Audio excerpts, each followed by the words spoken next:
दोस्तों, मैं अपने series the effect of pandemic on world literature and culture के 7वें एपिसोड को लेकर के आज आपके सामने उपस्थित हूँ।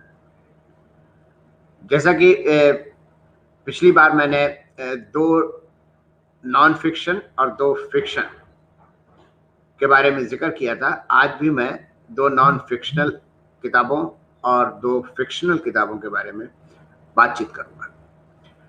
पहली किताब है सेक्रेटरी ऑफ द पैंडेमिक्स, जो कई लेखकों द्वारा लिखी गई है और इसको एडिट किया है डेमिर हेरेमोवी ने, जो कि साइकेट्रिस्ट हैं न्यूयॉर्क में, एमडी एमपीपी। इनके जो स्पेशलाइजेशन है वो general psychiatry and psychosomatic medicine में इनकी एक्सपर्टाइज है।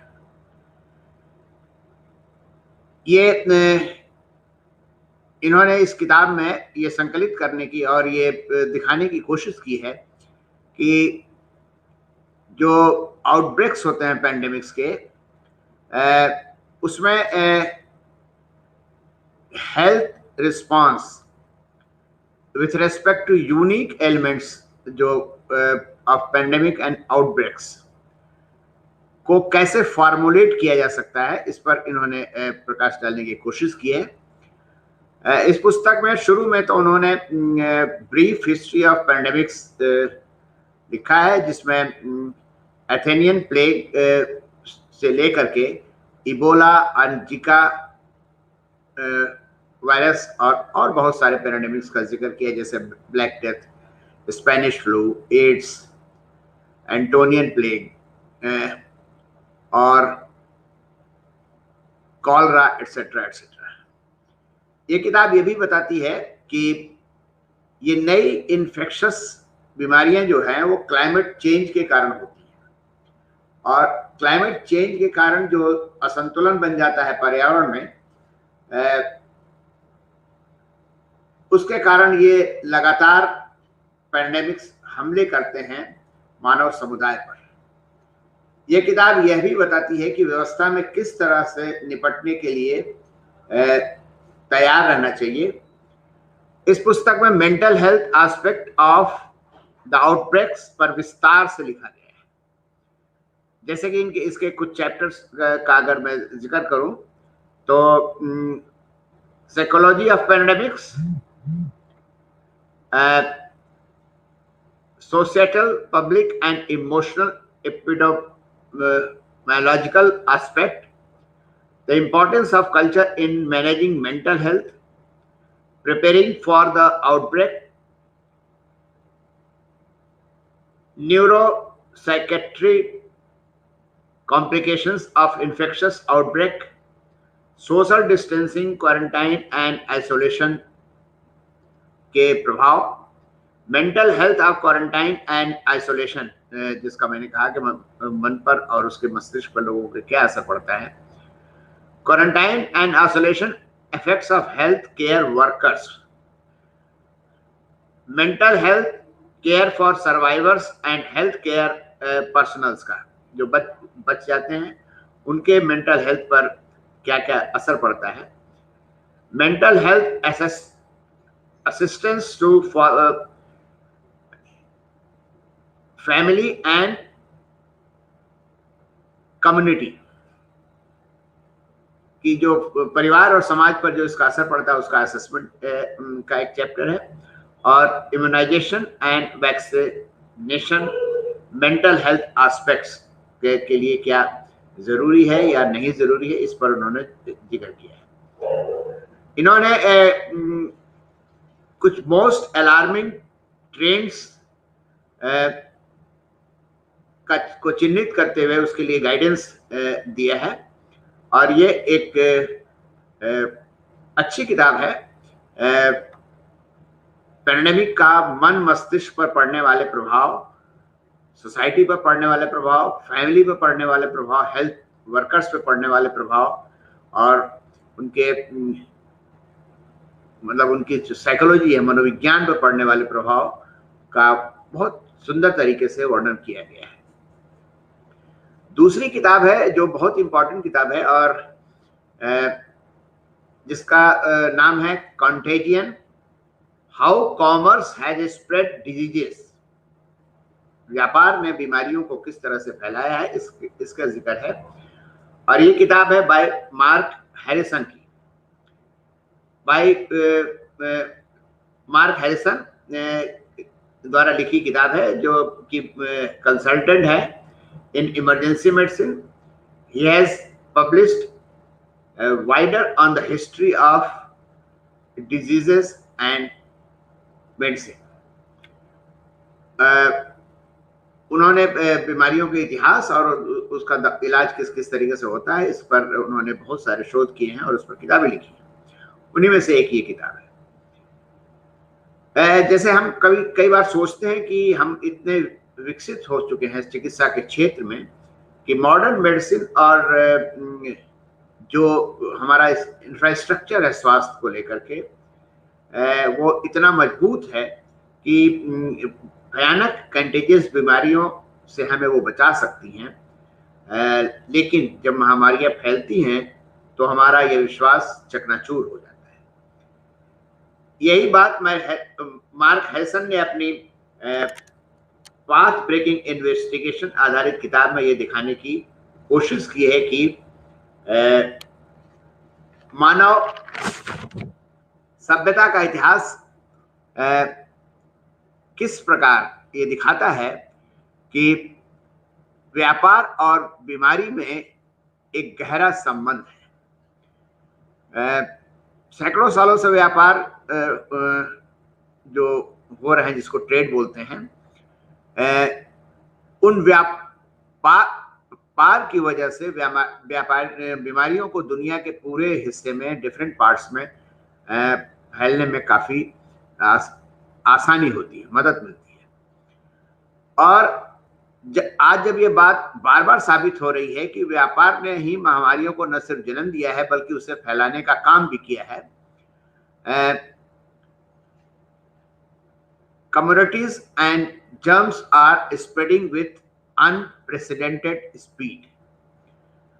जैसे कि एक उदाहरण इसमें उन्होंने दिखाया है कि और इस तरह के बहुत सारे उदाहरण उन्होंने दिखलाए हैं कि जो प्लेग था, जिसको ब्लैक डेथ बोलते हैं, सेकेंड प्लेग और या कालरा हो या इबोला हो या HIV हो या फर्स्ट सार्स हो, वो कि जैसे अगर हम प्लेग की बात करें जो यूरोप और एशिया के इलाकों में काफी फैला हुआ था 14वीं शताब्दी में, तो सामान लेकर के जहाज जो आए थे, जहां पर काफी लोगों को खाने की तकलीफ थी, तो खाने पीने का सामान लेकर के जब आए वो, तो वहां पर उन अनाज के साथ उन खाने पीने के सामानों के साथ चूहे भी आ गए और चूहे कारण बने उस प्लेग का। और जब इस तरह के महामारी फैल गई वहां पर, तो उसको रोकने के लिए डेस्परेट प्रिवेंशन अडॉप्ट किया गया। लेखक ने इसमें mechanism of death, war by other means, the evils of quarantine and the empire of free trade, yellow fever, resurgent plague, global economy, plague and global economy, sanitary past and future, disease and globalization करके ये chapter हैं जिसमें उन्होंने बहुत विस्तार से ये बताया है।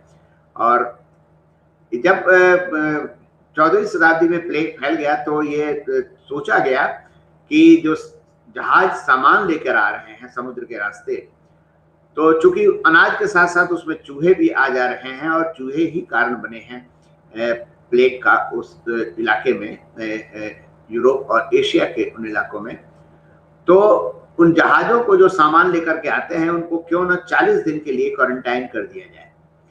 लेकिन जो व्यापारी थे, जो व्यापार करने वाले लोग थे, उनको ये मंजूर नहीं था। वो नहीं चाहते थे कि हमारा अनाज जो है, हमारा जो सामान है, वो बंदरगाहों पर 40 दिन तक ऐसे ही पड़ा रहे और उन्हें आर्थिक नुकसान। तो वो उन्होंने क्वारंटाइन को घटाने के दिनों को घटाने के लिए बड़ी जद्दोजहद हुई और काफी करने के बाद से फिर ये देखा गया कि ट्रेन जो है वो फ्री कर दिया गया, यानी कि कोई क्वारंटाइन नहीं और सामान आएगा, बंदरगाह से उतरेगा और लोगों के बीच में पहुंचा दिया जाएगा। और उसी के माध्यम से बहुत सारे खतरनाक वायरस जो हैं वो पब्लिक में पहुंच गए और उन्होंने कई तरह की बीमारियों को जन्म दिया। जैसे कि मैंने बताया कि सेकेंड प्लेग फैला, जिसको कि हम ब्लैक डेथ बोलते हैं, फिर कॉलरा फैला, फिर इबोला, फिर H1N1 जो फ्लू है, फिर उसके बाद से जो अभी फर्स्ट सार्स जो है, जो अभी कोविड-19 से पहले एक फर्स्ट सार्स आया था वो, और इस तरह की चीजें फैली। तो इस किताब में बाकायदा ये रेखांकित किया गया है कि वायरस तो मुख्य कारण पेंडेमिक के हैं ही हैं, लेकिन व्यापार उनके प्रसार में बहुत बड़ा योगदान करता है। तीसरी किताब जिसका मैं जिक्र करने जा रहा हूं वो एक नॉवेल है जो कॉर्मैक मैक्रेथी का लिखा हुआ है, जिसका नाम है द रोड। ये कॉर्मैक मैक्रेथी जो है वो एक अमेरिकन राइटर हैं, जिन्होंने उनकी ये किताब 2006 में आई है और जिसे पुलित्जर प्राइज 2007 में मिला और James Tait Black Memorial Prize इनको इस पुस्तक को 2006 को मिला। दरअसल ये एक काल्पनिक कहानी मतलब कहानियां तो मोस्टली काल्पनिक ही होती हैं, यथार्थ के बेस पर भी उनमें कल्पना के पुट डाल करके कहानी का ताना बाना बुना जाता है। लेकिन इसमें ये दिखाया गया है कि एक ऐसी दुनिया है, और खास करके वो अमेरिका का एक हिस्सा जैसा लगता है, जहां पर कोई मेट्रॉयड जो मतलब कोई है जो अंतरिक्ष से आया और वो धरती से टकराता है और वो उस पूरे हिस्से को वो तहस नहस कर देता है। ये लेकिन काल्पनिक होने के बावजूद भी इसे बहुत अच्छी तरह से बुना गया है एक साइंटिफिक तरीके से। इसमें जो विनाश का वर्णन है वो लगता तो है न्यूक्लियर वार की तरह, लेकिन वो न्यूक्लियर वार के कारण नहीं है, क्योंकि उसमें रेडिएशन जैसी कोई चीज नहीं थी। वो मेट्रॉयड के टकराने से जो विध्वंस हुआ था उसकी वजह से वहां पर विनाश हुआ था। इस उपन्यास के केंद्र में एक पिता और पुत्र हैं जो जले हुए और ध्वस्त अमेरिका, जहां अब कोई इंसान नहीं है, की यात्रा करते हैं किसी सुरक्षित स्थान पर पहुंचने के लिए।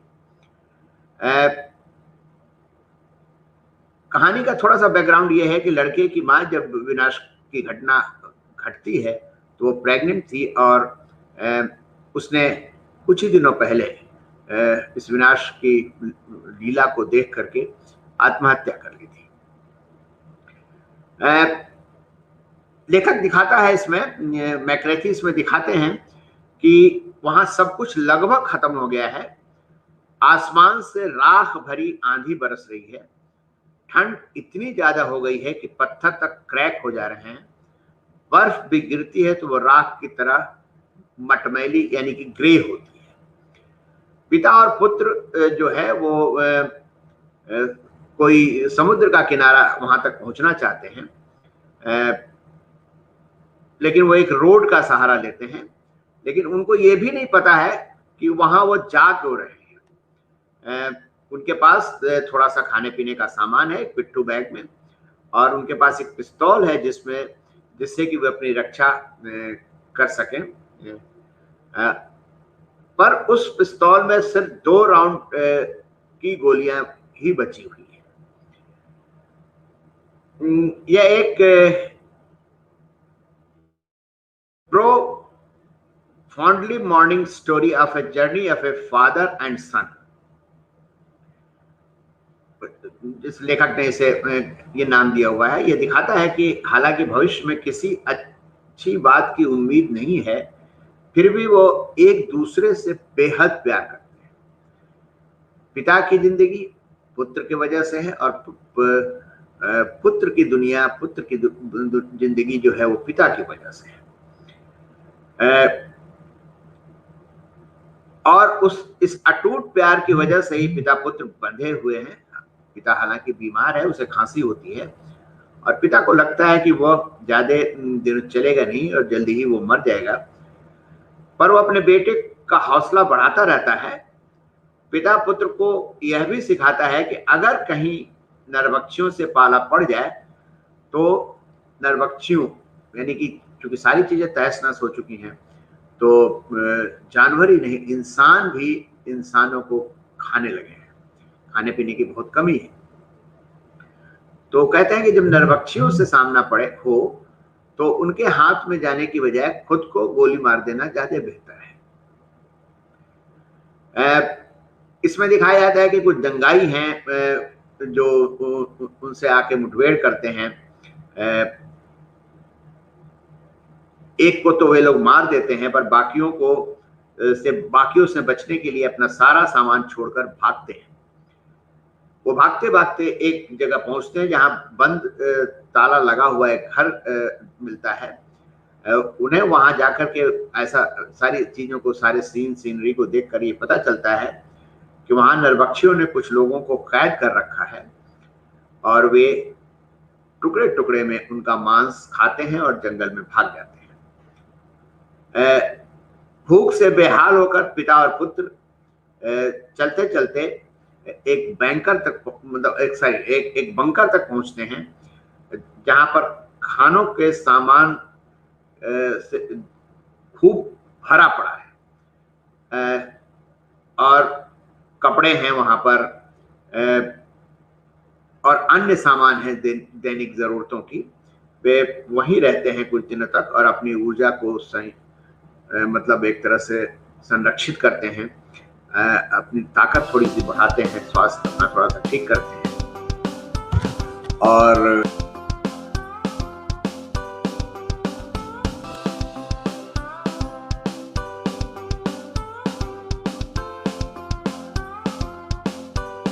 वहां से वो क्या करते हैं कि वो सारा सामान लेकर के अपने एक ठेला गाड़ी में भर लेते हैं, और ठेला गाड़ी में भर करके वो आगे चल पड़ते हैं।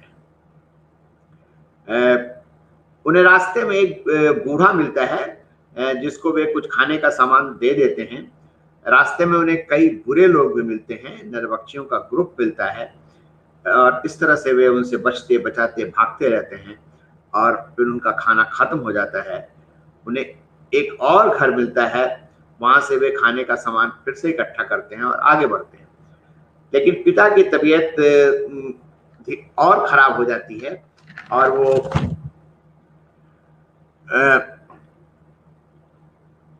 मतलब ज्यादा आगे जाने में असमर्थ अपने को महसूस करने लगता है। तभी वो समुद्र के किनारे पहुंच जाते हैं। वहां उन्हें एक नाव दिखती है, और उस नाव तक पहुंचने के लिए पिता छलांग मारता है समुद्र में, और वहां नाव तक पहुंचता है। वहां पर खाने पीने की बहुत सारी चीजें रखी हुई हैं, और एक फ्लेयर गन, यानी जिससे सिर्फ आग निकलती है, कोई विस्फोट नहीं होता है, कोई मरता नहीं है, डराने के लिए होता है, मिलती हैं। लेकिन पुत्र जो है वो बीमार हो जाता है। फिर वहां से वो पुत्र जब ठीक होता है तो वे आगे चलते हैं। उनका सामान चोरी हो जाता है। पिता किसी तरह से चोर को पकड़ लेता है, और उससे अपनी ठेला गाड़ी और सामान छीन लेता है, और उसे फ्लेयर गन से डराकर उसके भी सारे कपड़े छीन लेता है। लेकिन पुत्र कहता है कि नहीं, उसके कपड़े उसे दे दीजिए, ये बात ठीक नहीं है। लेकिन चोर तब तक भाग चुका होता है, और वे आगे बढ़ते हैं तो पिता को कहीं से एक अनजान व्यक्ति खिड़की से यूं ही एक तीर चलाता है, और वो पिता को लग जाता है।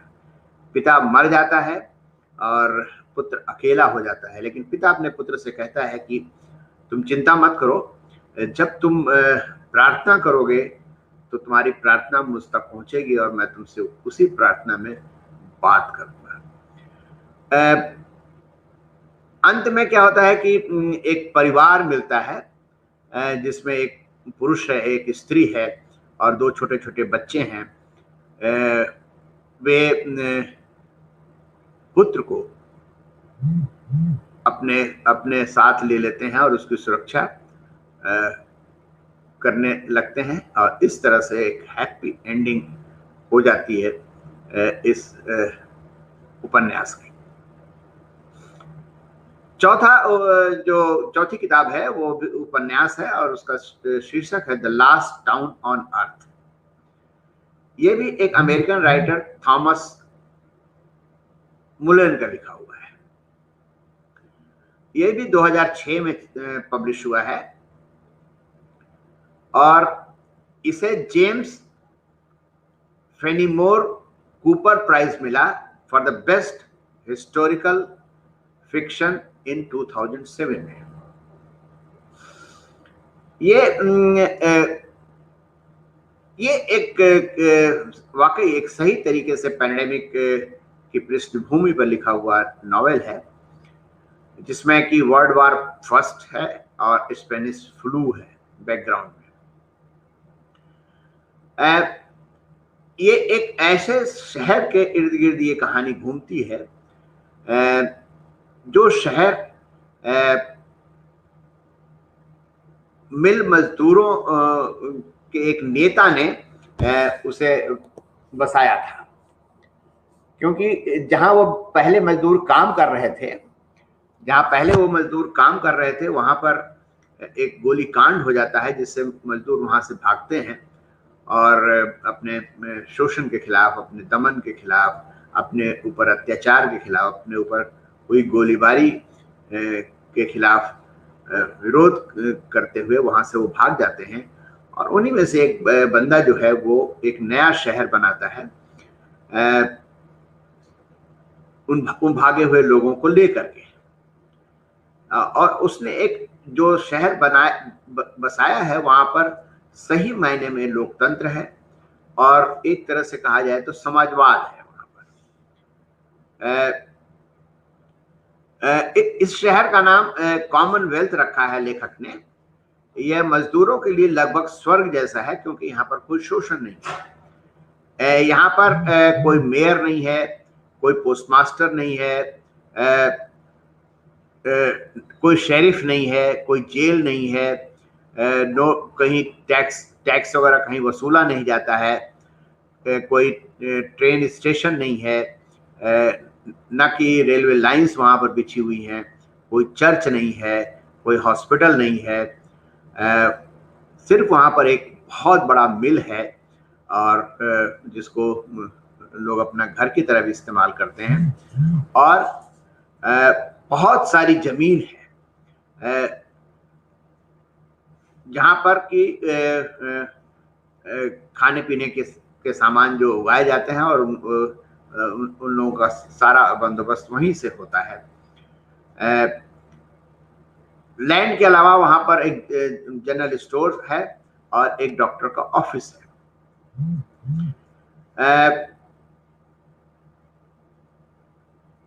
जिस व्यक्ति ने इस शहर को बसाया था उसका नाम जो था वो चार्ल्स वर्दी था और वो अपने परिवार के साथ रहता है, लेकिन उसने एक फिलिप वर्दी नाम के एक लड़के को अडॉप्ट भी किया हुआ था अपने बेटे की तरह। उसके लिए भी, उस फिलिप वर्दी के लिए भी यह शहर एक स्वर्ग जैसा है, क्योंकि यहाँ के लोग और उसका फाउंडर का पूरा परिवार उसे बेहद प्यार करता है। लेकिन वर्ल्ड वार फर्स्ट जब शुरू हो जाता है तो इस शहर पर बुरे साए मंडराने लगते हैं। एक तो हर अमेरिकन जो वहां से गुजरता है उसे वो बड़े शक की निगाह से देखते हैं, वो उसकी निगरानी करने लगते हैं कि कहीं ये जासूस तो नहीं है। दूसरा क्या होता है कि स्पेनिश फ्लू जब फैल जाता है तो कॉमनवेल्थ के बाहर हर तरफ प्रलय जैसा मच जाता है। माने कॉमनवेल्थ के चारों तरफ के जो शहर हैं, जो इलाके हैं वहां पर, तो कॉमनवेल्थ के लोग, ये जो जो वो जो शहर बसा हुआ था उसके लोग ये तय करते हैं एक मत से कि इस स्पेनिश फ्लू से बचने के लिए इस पूरे कॉमनवेल्थ शहर को क्वारंटाइन कर दिया जाए। और फिर क्या होता है कि शहर की हर सड़क जो बाहर से भीतर आती है वो सील कर दिया जाता है, और अंदर से जो बाहर जाता है उससे उसको ये चेतावनी दे दी जाती है कि अब यहां लौट कर नहीं आना है। यहां तक कि फिलिप वर्दी की भी ड्यूटी पहरेदारी में लगा दी जाती है। तभी एक दिन वहां शहर के गेट पर एक ठंडा, भूखा, थका और बीमार सा दिखने वाला बाहरी सैनिक आता है और खाने और सिर छुपाने के लिए जगह की भीख मांगता है। इससे पहले भी एक सोल्जर इस तरह का आया था जिसे फिलिप वर्दी के साथ ड्यूटी करने वाले एक सिपाही ने गोली मार दी थी। पर इस बार फिलिप जो है वो सोल्जर को तमाम मुश्किलों के बावजूद शहर के अंदर ले जाता है, उस पर दया करके, और तभी शहर के लोग स्पेनिश फ्लू से मरने लगते हैं। यानी कॉमनवेल्थ शहर के लोग स्पेनिश फ्लू से मरने लगते हैं। अब यहाँ पर शहर में एक मतलब डिवीजन सा होने लगता है, माने वाद विवाद होने लगता है कि सैनिक को लाना चाहिए था कि नहीं लाना चाहिए था, उसे भूख से मरने से बचाना चाहिए था कि नहीं बचाना चाहिए था। और यहाँ पर मॉरलिटी, फ्रेंडशिप, देशभक्ति और अपने को कैसे जिंदा रखना है, अपने को अकेले जिंदा रखना है कि सबके साथ अपने को जिंदा रखना है, ये सारी चीजें जो हैं वो बहस का मुद्दा बनती हैं, और एक तरह से ये सारे मुद्दे दांव पर लग जाते हैं। और ये तब तक चलता रहता है, फिर अचानक वो लोग डिसाइड करते हैं कि नहीं, हम लोग इन सारे चीजों को भूल करके हम मतलब फिलिप और उस शहर के अन्य लोग फ्लू की महामारी से बचने की जद्दोजहद करते हैं, और अंततः उसको शहर को फ्लू से बचा लेते हैं। तो आज के लिए इतना काफी है, और मैं अगले एपिसोड में कुछ और किताबों का जिक्र करूंगा। तब तक के लिए धन्यवाद और नमस्कार।